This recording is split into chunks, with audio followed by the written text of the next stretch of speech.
Happy, game director, God of War Ascension.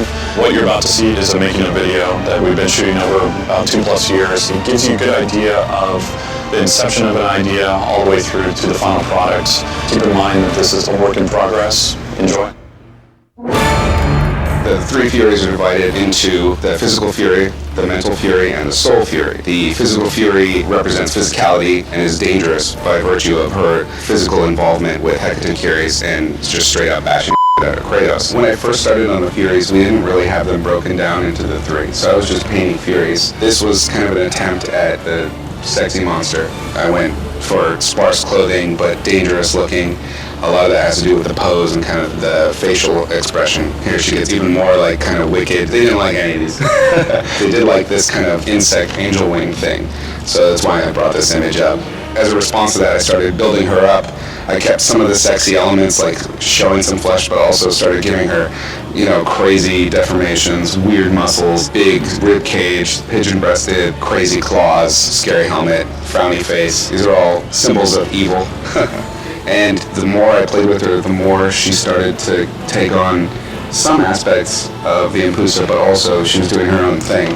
And I think in my head, my own personal mythology for her, this is the final design. I thought maybe it'd be kind of cool if like all of the really weird characters that we've had in the past maybe were birthed from the three furies. So like the sirens maybe came from Tisiphone, who is the mental fury, and maybe the Impusa come from her. Here you can see, we're going for a little close-up. I hope you haven't eaten recently. This is the Suriname toad reference that I pulled. Look it up, Suriname toad, which is this toad. It has live births where it has eggs laid into its back skin, and then the little froglets, once they're of age, burst out of their mother's back and just leave this waffle-style, you know, English muffin holes on her back, and you'll never eat English muffins again, by the way, but it's disgusting.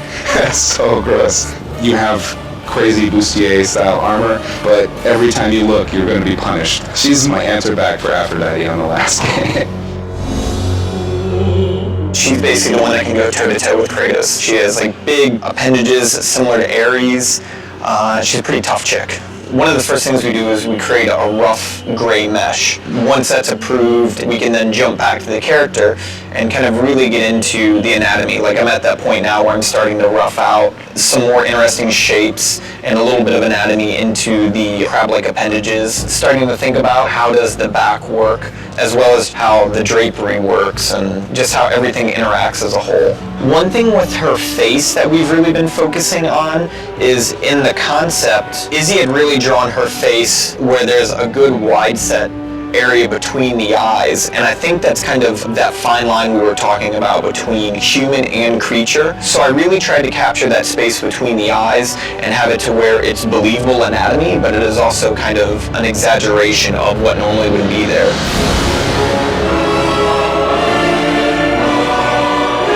Here we have his first face-to-face moment with Megera at the beginning. There will be a torture mini-game that you have to win to break out from the prison. So this is like the first mini-game. It's a new style mini-game we're trying to do, so it's more intuitive. You just move the character like you are in the game.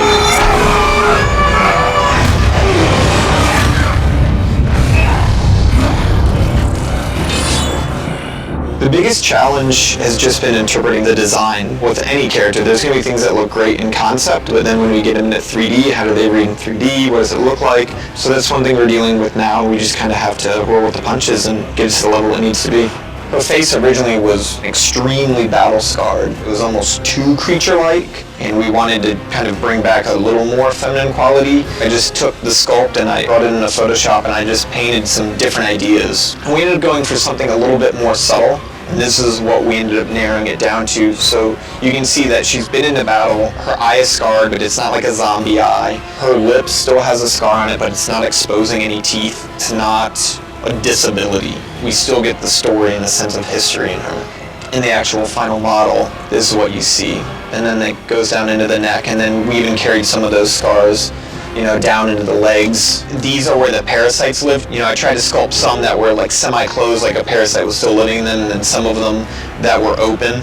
It'll take something that, you know, normally most men find very attractive and really kind of push the gross factor to it and really show that that's another area of attack. This is the final high-res asset. I try to use brushes that would give a nice organic feeling, but then when you came to kind of crab, spider-like appendages, I wanted to have that material difference. This area, I wanted to feel a little bit more hardened, but then in between we have kind of that soft little bit. This is the character, which will look like in game. I like building monsters and brutes and stuff like that, so when I heard I had to do a female model, I was kind of bummed out in one sense, but then when I saw the concept, I was like, oh, it's this weird creature, super strong chick. It was a little bit more interesting to me, and his character definitely fit that bill, so that was nice.